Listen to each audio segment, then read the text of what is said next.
एतत् त्रितयम् दृष्टम् सम्यग् रज्जु स्वरूप विज्ञानात् तस्मात् वस्तु सतत्वम् ज्ञातत्वम् बंध मुक्ते विदुषा। सम्यक रज्जु स्वरूप विज्ञानात्, रज्जु स्वरूप का पूरा विज्ञान हो जाने पर एतत् त्रितयम् दृष्टम्, इन तीनों को देखा गया। तस्मात् इसलिए वस्तु सतत्वम्, वस्तु के सत्य स्वरूप ज्ञातव्य है, ज्ञातव्यम जानने योग्य। किसके लिए? विदुषा, विद्वान के लिए, ज्ञानी के लिए। क्यों? बंध मुक्त है, बंधनों से मुक्त होने के लिए। रात में आंगन में निकले, रस्सी पड़ी थी, सांप का भ्रम हुआ। तो ये तीन घटनाएं वहां घटी। अंधकार का आवरण था और सांप का भ्रम हुआ, वो मल था, और भय हुआ, ये विक्षेप था। आवरण, मल और विक्षेप, ये क्रमशः होते हैं। रस्सी पर अंधकार का आवरण था, इसलिए रस्सी में सांप का भ्रम हुआ। ये सांप का भ्रम होना मल है, अंधकार आवरण है, सांप का भ्रम मल है। और तत्काल भय हुआ, ये विक्षेप है, चंचलता है। लेकिन सम्यक रज्जु स्वरूप विज्ञानात्, रज्जु स्वरूप का सम्यक विज्ञान हो जाने पर टार्च चलाया, दिखाई दिया सांप नहीं रस्सी है। तो एतत् तृतीयम् दृष्टम, एतत् तृतीयम् दृष्टम, इन तीनों को देख लिया गया, समझ लिया गया। आवरण भी हट गया, मल भी हट गया, विक्षेप भी हट गया। अंधकार का आवरण नहीं रहा, सांप का भ्रम मल नहीं रहा, और उससे उत्पन्न भय विक्षेप नहीं रहा।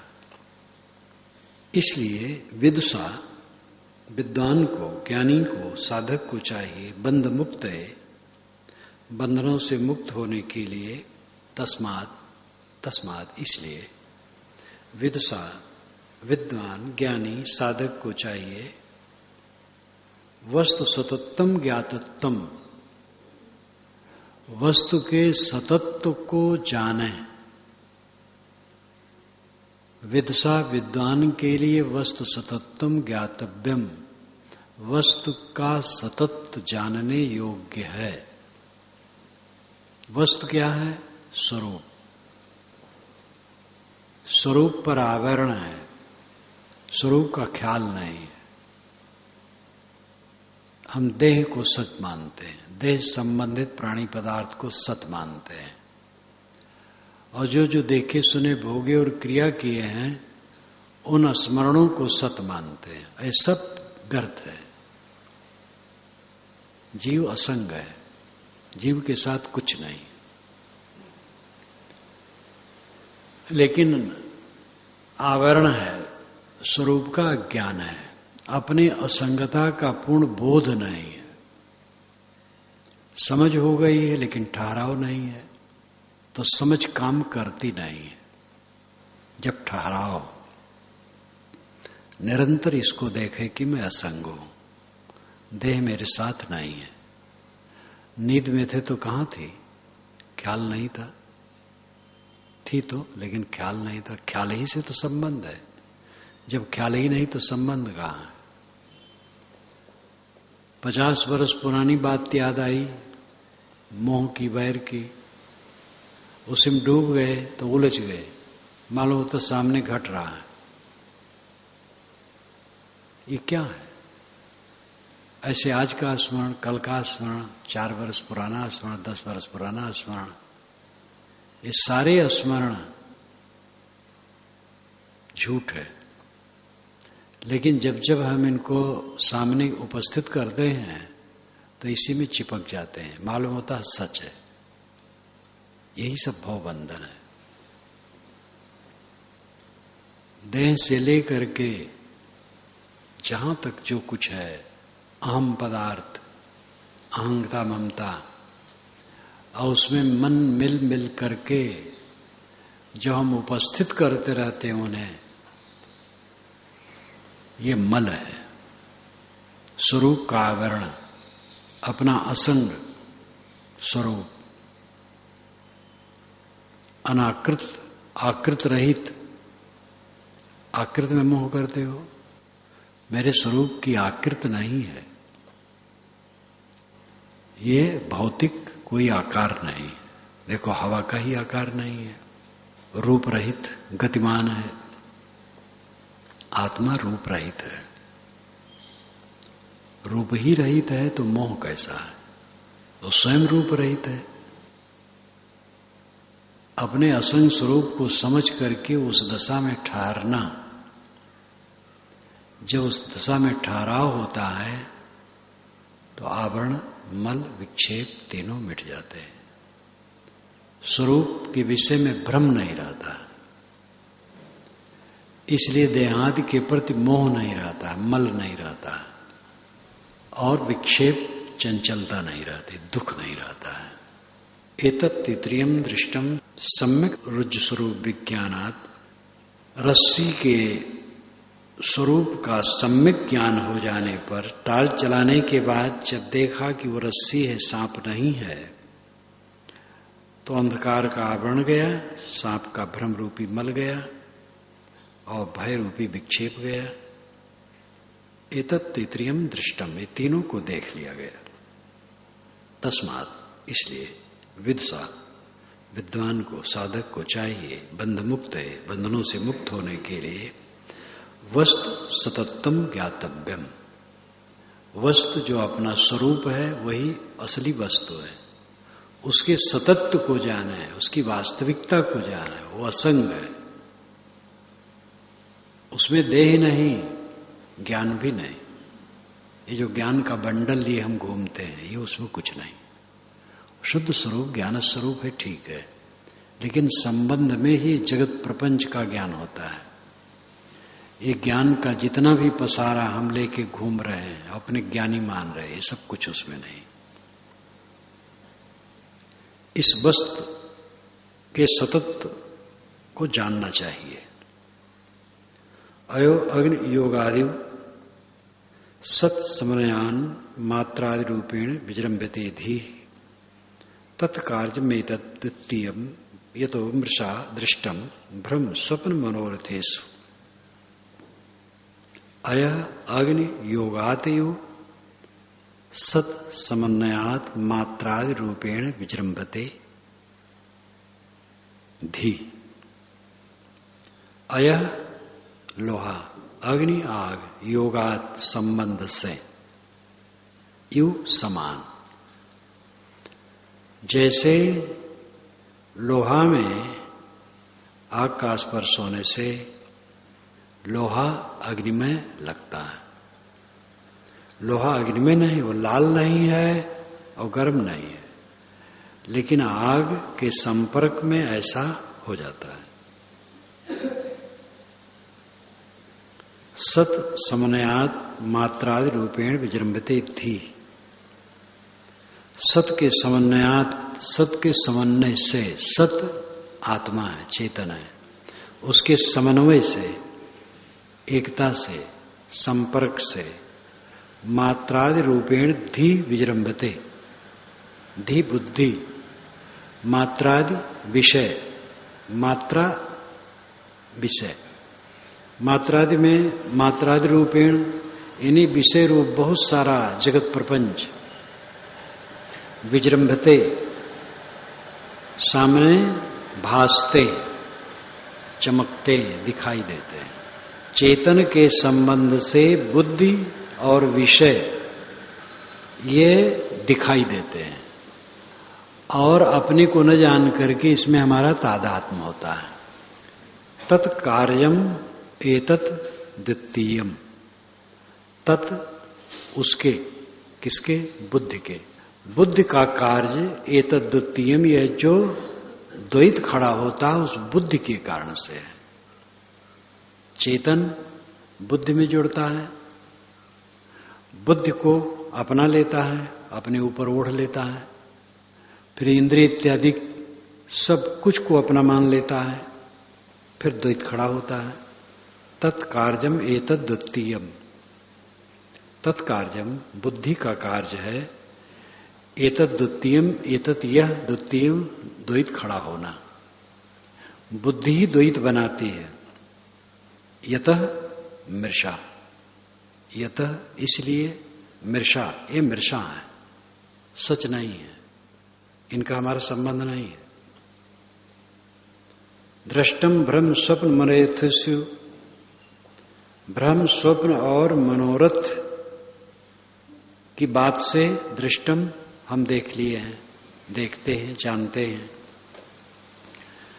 जब हम रस्सी में सांप का भ्रम करते हैं तो सांप लगता है, ठूठ में चोर का भ्रम करते हैं तो चोर लगता है, रेत में पानी का भ्रम करते हैं तो पानी लगता है।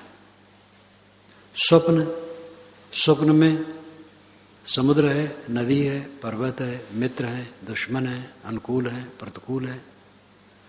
मनोरथेश, मनोरथ में मन के रथ पर चढ़ करके जब हम घूमते हैं, मन की कल्पना में जब डूब जाते हैं, बचपना की याद, जवानी की याद या किसी घटना की याद करके उसमें डूब जाओ तो सब सच लगता है। दृष्टम देख लिया गया है इन सब से।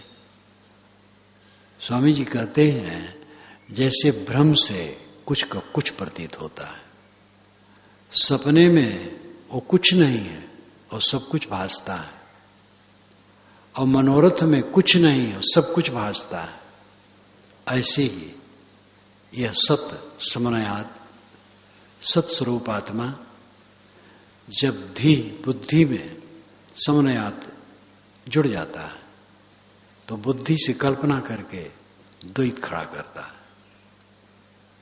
और द्वैत की चादर को ओढ़ करके उसी में दुख पाता है। वस्तुतः आप अद्वैत हैं। पारक सिद्धांत द्वैत अद्वैत दोनों है।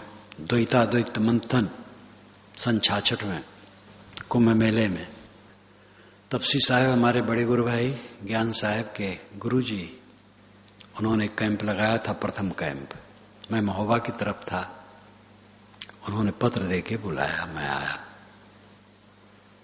और साथ साथ धनौती की छावनी लगी थी। दोनों का आंगन एक था, बीच में पर्दा नहीं था, बाहर बाहर था, भीतर से एक लगता था, बाहर 2 गेट थे। तो वहां शास्त्रों गोस्वामी ने विषय रखा द्वैताद्वैत मंथन। मैंने कहा इस मंथन की जरूरत सभा में नहीं, विवाद करना, अलग समझने की जरूरत है। तो मेरी बात तो स्वीकार है। पारक सिद्धांत द्वैतवादी है और अद्वैतवादी। जड़ चेतन अलग अलग, सर्वथा अलग अलग है, इसलिए द्वैतवादी है। और एक आत्मा दूसरे आत्मा से अलग है बिल्कुल, इसलिए द्वैतवादी है। और यही व्यवहार है, यही यथार्थ है, यही सत्यता है। लेकिन अंततः अद्वैतवादी, सब छोड़ करके स्वयं शेष रह जाना। और इसका महासूत्र बीजक में उपस्थित है। एक कहो तो है नहीं, 2 कहो तो गारी, है जैसा रहे तैसा, कहें कबीर विचार। एक कहो तो है नहीं, नाना जीव हैं, नाना तत्व हैं, एक तत्व में असंख्य कण हैं, तो एक कहां। लेकिन संकल्प छोड़ करके शांत हो गया तो दूसरा कहां है। या ऐसे ही व्यवहार में रहती हुई ये बोध है कि मैं अकेला हूं, ये सारा प्रपंच स्वप्नवत भ्रम है, मैं अकेला हूं, इस बोध भाव में द्वैत कहां है। इसलिए पारक सिद्धांत अद्वैत और द्वैत दोनों है, इसको समझना चाहिए। और ये विरोध नहीं है, न विरोधाभास है। विरोधाभास कह सकते हैं लेकिन विरोध तो नहीं है। विरोधाभास का मतलब है विरोध न हो और विरोध का आभास हो, भ्रम हो। सापेक्षवाद द्वैत सापेक्ष है, अद्वैत सापेक्ष है, इसलिए सापेक्ष। पारक सिद्धांत सापेक्ष अद्वैत है, सापेक्ष द्वैत है। यानी एक तरह से अद्वैत है, एक तरह से द्वैत है। और वस्तु स्वरूप के सम्यक ज्ञान के लिए यही लोच सिद्धांत ही समर्थ होता है। इसमें विनम्रता है, अद्वैत का अहंकार नहीं है, द्वैत की पकड़ नहीं है। अग्नि योगात इव, आग में लोहा छू जाने से लोहा लाल और गर्म हो जाता है, इसी तरह सत समन्वयात धी मात्रा रूपेण विजंबते, सत के समन्वय से, आत्मा के संबंध से धी बुद्धि मात्रा रूपेणादि, मात्रादि रूपेण यानी विषय और तमाम पदार्थ विजंबते भासते हैं। जीव बुद्ध से जुड़ करके जगत प्रपंच को देखता है और उसको अपने ऊपर ओढ़ लेता है, ये सब मैं ही हूं, मेरा ही है। तत्कार्यम एतद् द्वितीयम, तत्कार्यम उसी का कार्य, उसी बुद्धि का कार्य, जो आत्मा बुद्धि में जुड़ गया तब बुद्धि का कार्य शुरू हुआ प्रपंच। तत् उस बुद्धि का कार्यम कार्य, एतत् द्वितीयम, यह द्वितीय है, द्वैत खड़ा है सामने। यतः इसलिए मृषा व्यर्थ है, अपना स्वरूप वो नहीं है। दृष्टम भ्रम स्वप्न मनोरथेश, स्वामी जी कहते भ्रम स्वप्न और मनोरथ में इस बात को देख सकते हो। भ्रम जब खड़ा हुआ तो ठूठ में चोर दिखाई देने लगा, बालू में पानी दिखाई देने लगा, स्वप्न में पता नहीं क्या क्या देखा, और कल्पना जब करने लगे मनोरथ में बहुत कुछ देखा। ये सब झूठ। ऐसे आत्मा बुद्धि से जुड़ करके नाना प्रपंचों को जो देखता है वो सब झूठ है, उसका सच स्वरूप नहीं, उसका संबंध नहीं है। जब हमारे साथ कोई होता है तो ये सच लगता है, उठ के चला जाता है, झूठ हो जाता है। हमारे साथ कोई घूमता है, सच लगता है, वो घूमने वाला सच लगता है। जहां हम घूमते हैं, चाहे जमीन पर चाहे छत पर, वो सब सच लगता है। घूमने वाला हमारे साथ से चला जाता है, वो झूठ हो जाता है। हम छत से उतर आते हैं, जमीन से उधर चले जाते हैं, वो झूठ हो जाता है। जब हम कुछ याद करते हैं वो सच लगता है, जो चित्त से उतर जाता है झूठ हो जाता है, सब झूठ हो जाता है। जब निरंतर सब झूठ लगे तब बेड़ा पार होता है। साधना की पराकाष्ठा ऐसी अवस्था तक पहुंचनी चाहिए जब सब समय सब कुछ झूठ लगे, व्यर्थ लगे, मिथ्या लगे, तब शोक मोह से आत्मा मुक्त, सदैव कृतार्थ रूप। ततो विकारा प्रकृतेरहं मुखा देहावसाना विस्यास्य सर्वे क्षणे अन्यथा भावितया हमेशा मसत्तमात्मा तु कदापि नान्यथा। ततो विकारा प्रकृते अहम मुखा देहावसाना विस्यास सर्वे, ततो ततः इसलिए विकारा प्रकृति, प्रकृति के सारे विकार, अहम मुखा अहंकार से लेकर, मैंने मुख के विषय में कहा था पहले भी, मुख ये देह का मुख एक अर्थ है, और मुख सामने, तो सामने से मतलब आरंभ है, यहां से लेकर सब। अहम मुखा, अहम से लेकर देहावसाना, देह तक, अवसाना नाम समाप्त तक, अहम मुखा देहावसाना, अहंकार से लेकर देह तक,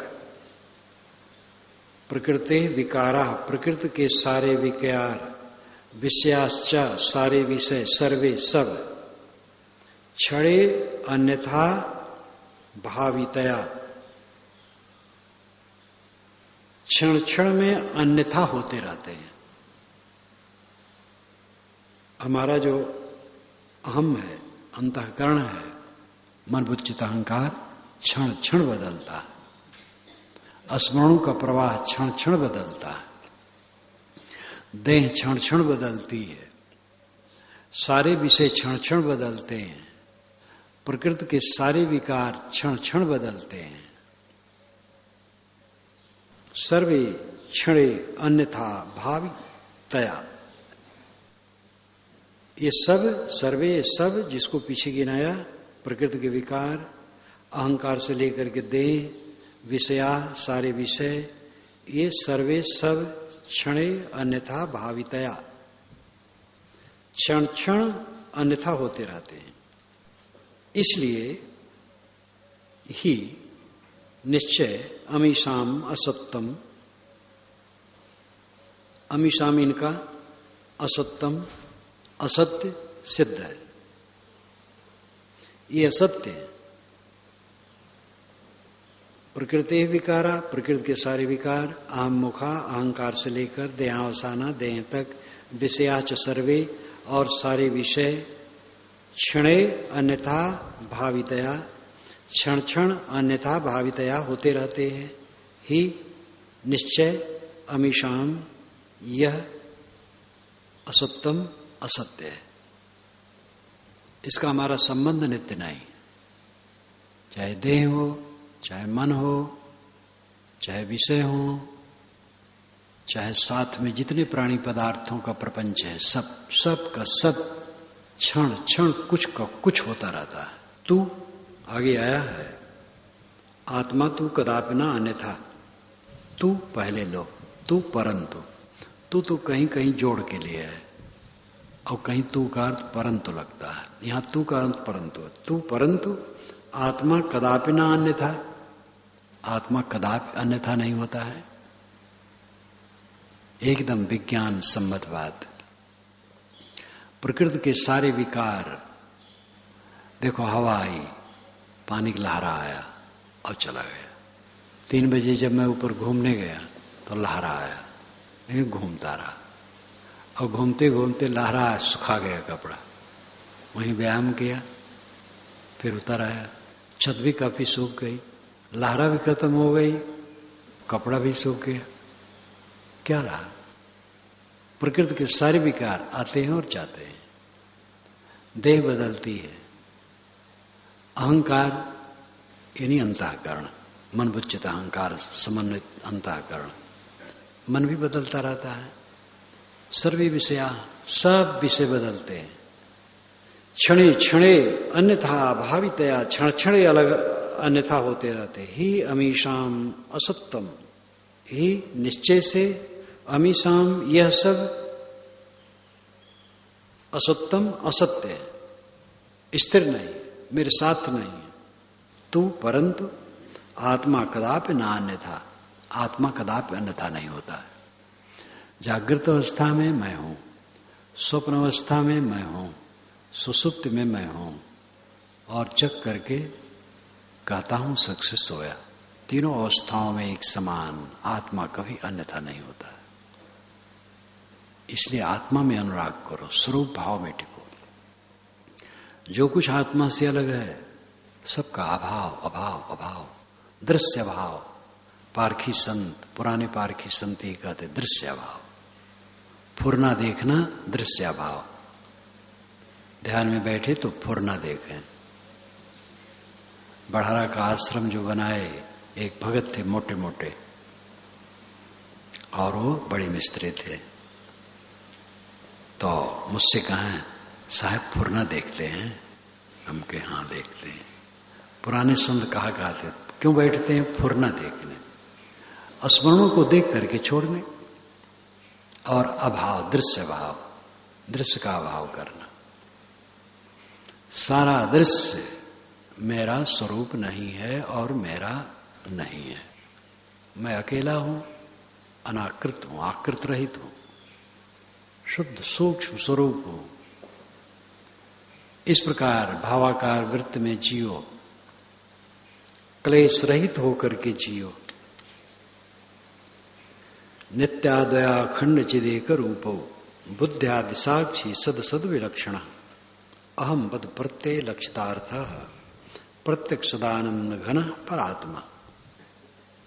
परात्मा, परात्मा, श्रेष्ठ आत्मा, परमात्मा। ये परमात्मा कौन है? अहम पद प्रत्यय लक्षितार्थ। निचली पंक्ति में शुरू में अहम पद प्रत्यय लक्षितार्थ। इस समस्त पद में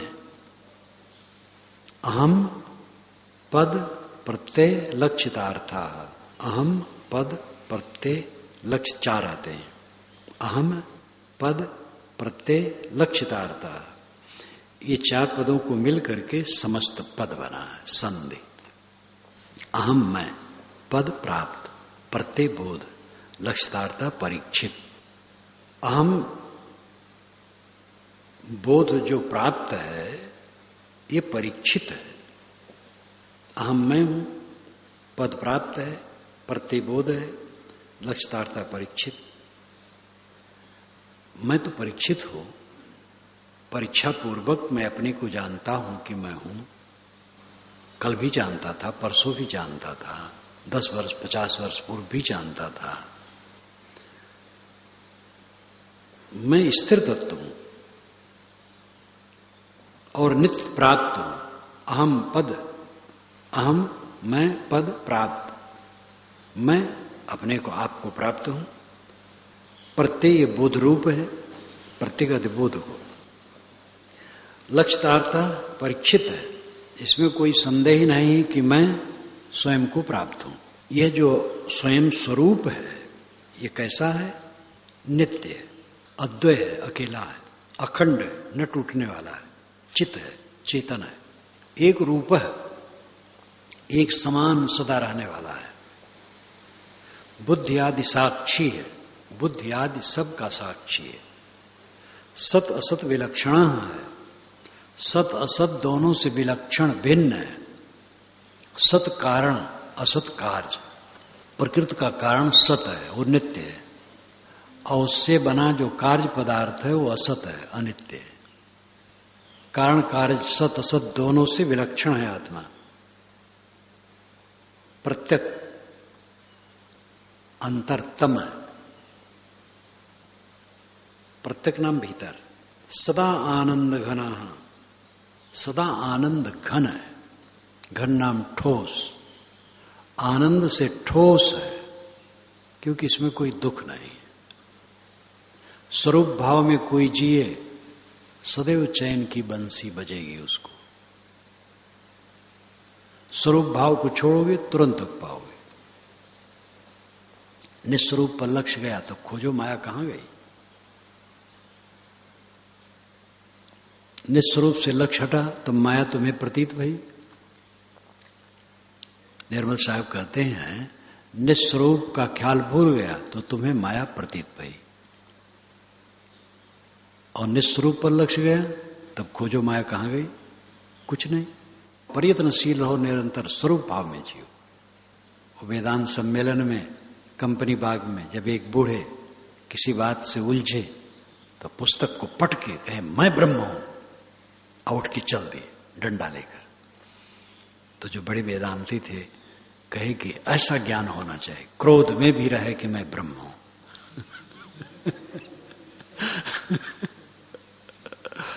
मैं ब्रह्म हूं, हम ब्रह्मास्मि कहा करके पुस्तक पट के और चल दिए। तो क्रोध करने की जरूरत नहीं, लेकिन स्वरूप भाव में सदैव जागो।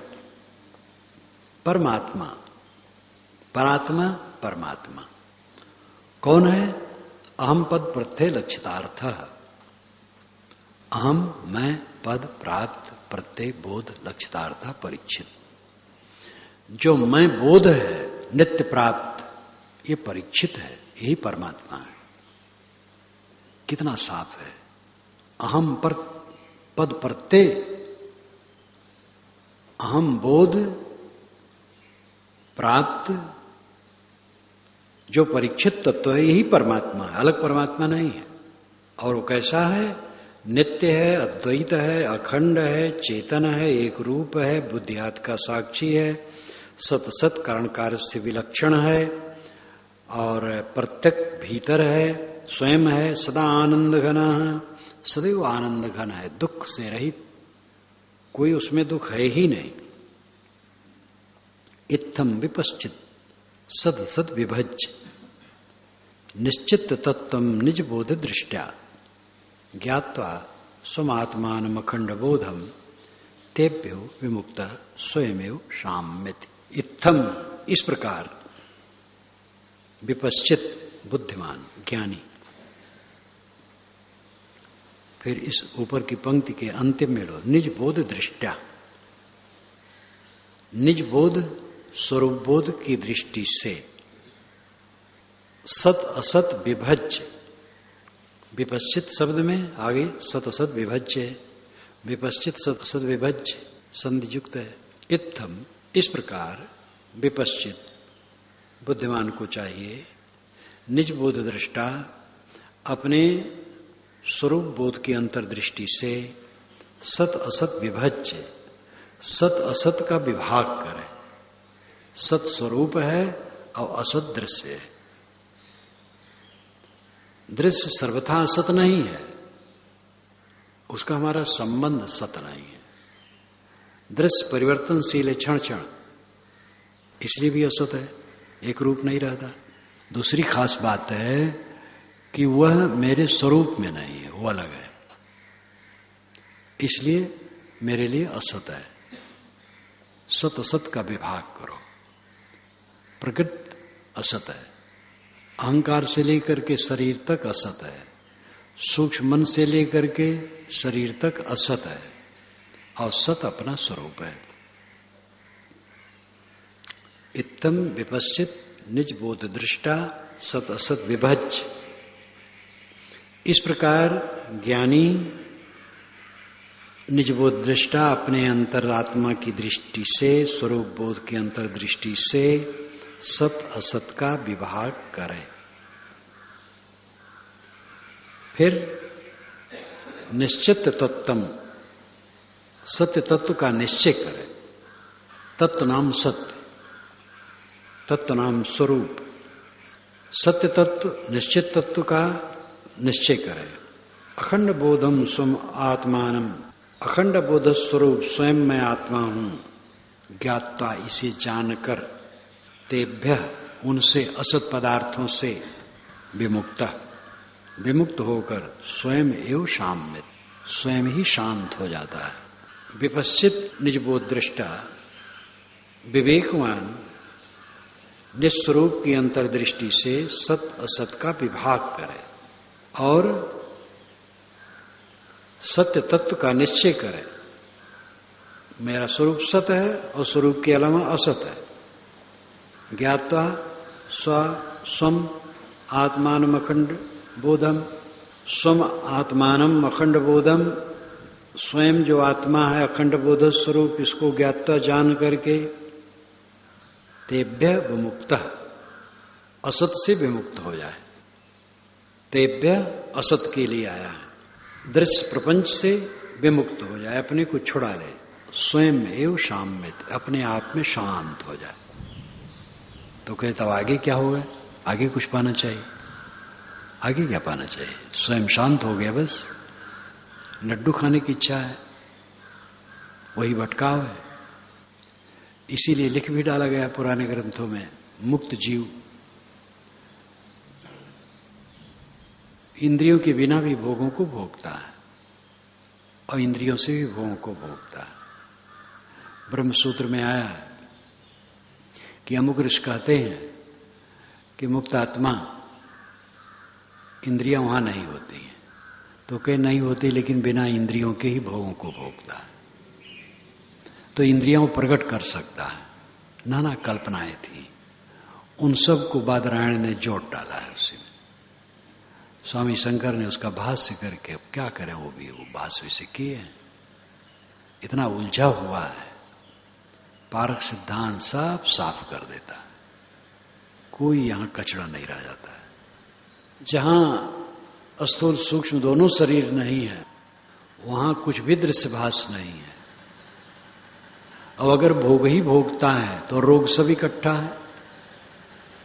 इसलिए बोधवान पुरुष इत्थम, इसलिए विपश्चित बोधवान पुरुष निज बोध दृष्टया अपने स्वरूप की अंतर्दृष्टि से सत सत का विभाग करके निश्चित तत्व अपने सत्तत्व का निश्चय करता है।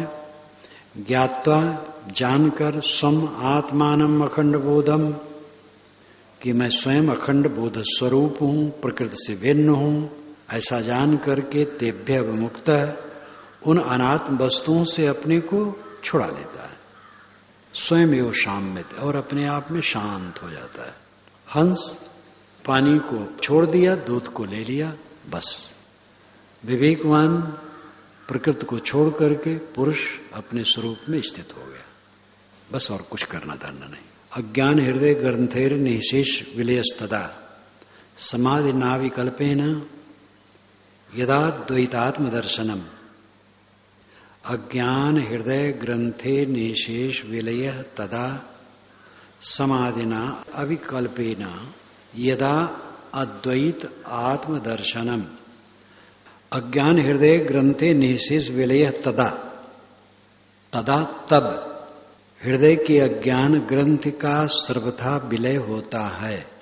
अज्ञान हृदय ग्रंथे, हृदय के ग्रंथ का, हृदय के अज्ञान का, इसमें हृदय के अज्ञान ग्रंथ का, अज्ञान की गांठ का निशेष पूरा का पूरा विलय विनष्ट तदा तब होता है।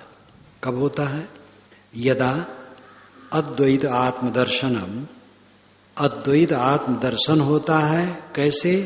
समाधिना अविकल्पेना, अविकल्पेना निर्विकल्प समाधि से, समाधिना अविकल्पेना यानी निर्विकल्प समाधि से।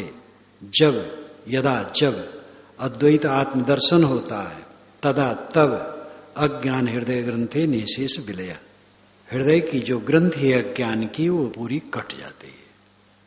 यदा समाधिना अविकल्पेन अद्वैत आत्मदर्शनम, यदा जब समाधिना अविकल्पेन निर्विकल्प समाधि द्वारा, यदा समाधिना अविकल्पेन जब निर्विकल्प समाधि द्वारा अद्वैत आत्मदर्शनम, अद्वैत आत्मदर्शन हो जाता है।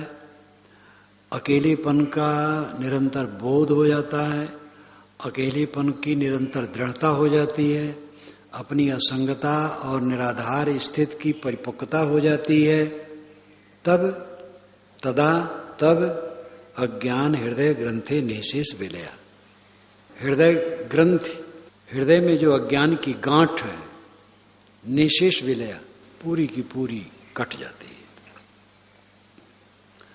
अपने स्वरूप का सम्यक बोध कि मैं अकेला हूं, इस अकेलेपन के बोध की दृढ़ता से निरंतर इसी में रमने से, इसी भावाकार वृत्ति में रहने से हृदय की अज्ञान ग्रंथ कट जाती है। हृदय की अज्ञान ग्रंथ क्या है?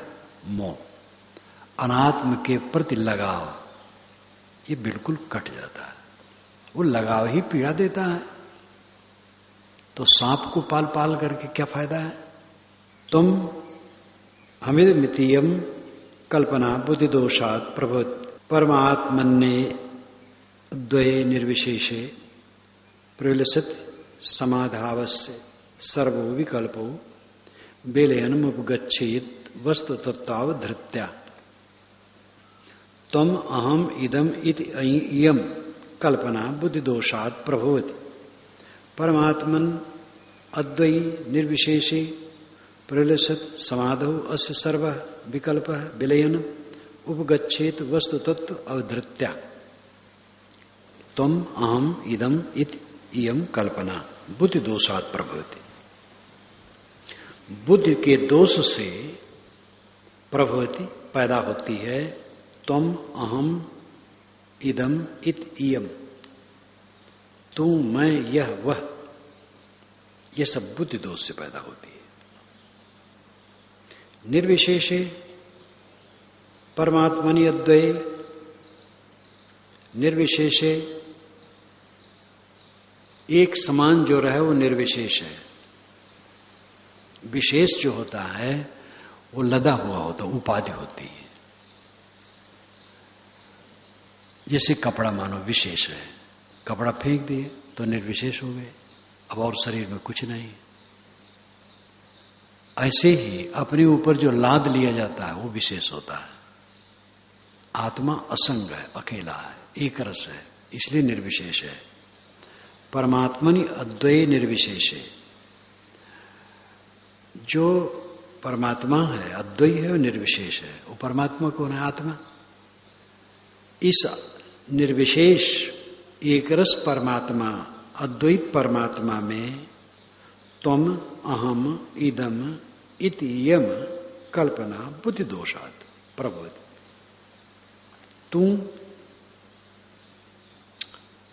मैं, यह, इस प्रकार कल्पना बुद्धि दोष से प्रबोध नाम पैदा होती है। पहली पंक्ति के अंतिम शब्द को पहले लो, निर्विशेष है, फिर परमात्मनि अद्वय। जो निर्विशेष है वो अद्वैत परमात्मा, अद्वैत आत्मा, असंग आत्मा, जो आपका स्वरूप है, एक रस, उच्चतम, अकेला, उसमें तुम, मैं, यह, इतियम, इस ढंग से जो कल्पना होती है ये बुद्धि दोष से प्रभावित, बुद्धि दोष से उत्पन्न होती है। निर्विशेषे प्रविलसति समाधौ वस्य सर्व विकल्प विलयन उपगच्छेत वस्तु तत्व अवधृत्या। वस्तु तत्व अवधृत्या ये अंतिम में है, निचली पंक्ति में। वस्तु तत्व के अवधृत्या, वस्तु तत्व के निश्चय हो जाने पर निर्विशेषे प्रलसित समाधौ अस्य सर्व विकल्प विलयन। जब निर्विकल्प समाधि में साधक जाता है तो अस्य सर्व विकल्प विलयन, ये सब विकल्प विलीन हो जाते हैं। तू, मैं, यह। जब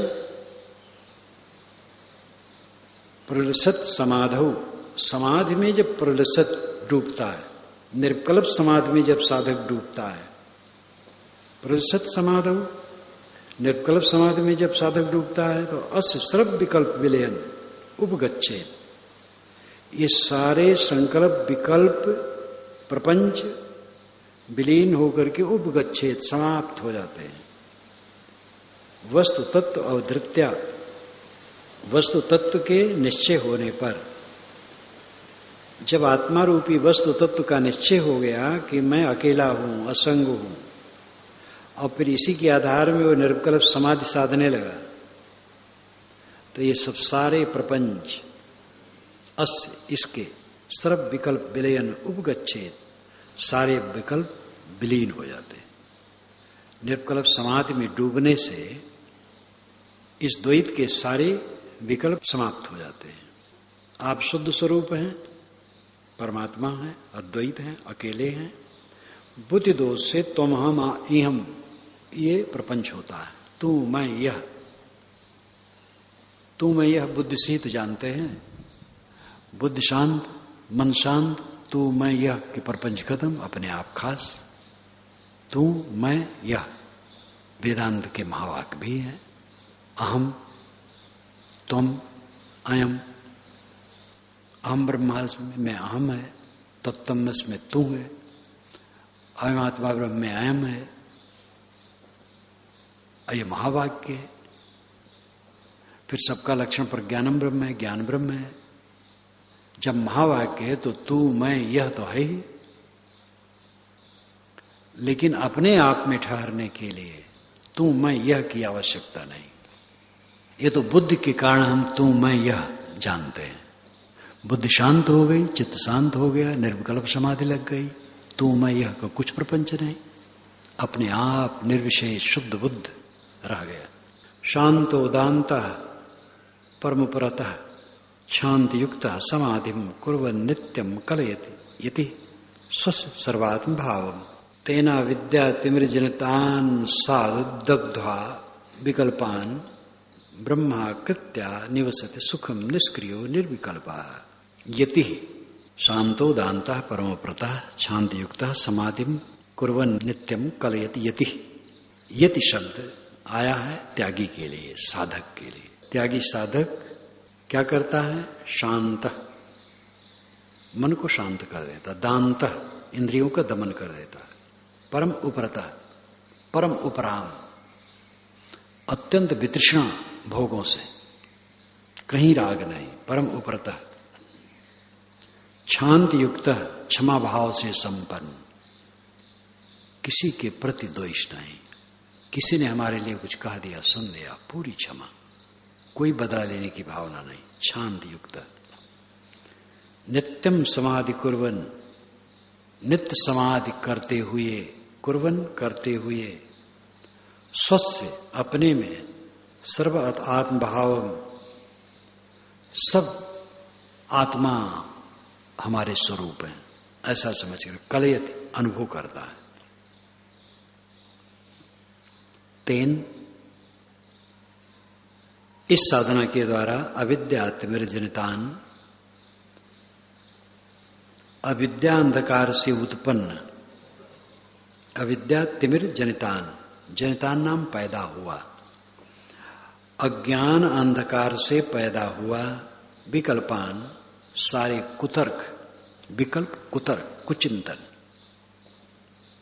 मनोविकार, साधु दग्ध्वा अच्छी तरह से जल जाते। साधु नाम अच्छी तरह से, यहां साधु का अर्थ महात्मा नहीं, साधु का मतलब है अच्छी तरह से, दग्धा जल जाते हैं। फिर निष्क्रिय और निर्विकल्प, साधक निष्क्रिय और निर्विकल्प यानी कल्पना शून्य होकर के ब्रह्म आकृत्या, ब्रह्म आकार में सुखम निवसति, सुखपूर्वक निवास करता है। ब्रह्म आकार, यहां आकृत्या स्वामी कहते हैं, निराकृत भी कहते, वो आकार रहित है, यहां कहते आकृत्या, ये विरोध नहीं है। स्थूल आकार नहीं जो आंख से दिखाई दे, ब्रह्माकार है, ब्रह्म आकृत है, यानी उच्चतम स्वरूप मेरा है, ये वस्तु द्रव्य तो है ही है, इसलिए आकार है, ब्रह्माकार। ब्रह्म आकृत में वो सुखम निवसत, सुखपूर्वक निवास करता है। साधक यति, यति, यति जो यत्न करे, जो साधना करे, जो अपने को संयमित रखे, तो साधक क्या करता है? शांत, मन को शांत रखता है, उद्वेगित नहीं करता है। दांत, इंद्रियों को वश में रखता है। परम उपरता है, अत्यंत उपराम रहता है संसार से। लाओ त्से ने कहा है, मानो विरोधियों के बीच में हूं, मानो हिमखंड है गल रहा है, मानो संकट में गहरे पानी से निकल रहा हूं। इस प्रकार परम उपरता, शांति युक्त, क्षमा भाव से संपन्न। क्षमा भाव से संपन्न नहीं, वो साधक नहीं हुआ। किसी ने कुछ कह दिया, आप गांठ बनाए बैठे हैं, कह दिया, कहने वाला स्वयं सोचता है गलत किया, छोड़ देता है, और भूल किया वो पकड़े बैठा है तो उसको दुख होगा, हम क्यों पकड़े रहे। शांति युक्त, समाधि कुर्व नित्यम, नित्य समाधि में रहता है। कलयति, कलयत अनुभव करता है। स्वस्य सर्वात्म भाव, स्वस्य अपना सर्वात्म भाव, सब आत्मा मेरे समान है, किसी से बैर नहीं। तेन अविद्या तिमिर जनिताम साधु दग्धा, उसके अविद्या से उत्पन्न समस्त अंधकार साधु दग्धा, सभी प्रकार के जल जाते हैं। विकल्पान, सारे विकल्प, सारे कुतर्क जल जाते हैं, कोई चित्त में कुतर्क नहीं रहता है किसी के लिए। और ब्रह्माकृत्या निवसत सुखम निष्क्रिय निर्विकल्प, निष्क्रिय और निर्विकल्प होकर के ब्रह्म आकृत में सुखपूर्वक निवास करता है। यानी ब्रह्म स्वरूप में सुखपूर्वक, आकृत्या का स्वरूप, ब्रह्म स्वरूप में सुखपूर्वक निवास करता है। ब्रह्म उच्चतम स्वरूप, उच्चतम स्वरूप निष्काम दशा, अपने निष्काम दशा में सुखपूर्वक निवास करता है।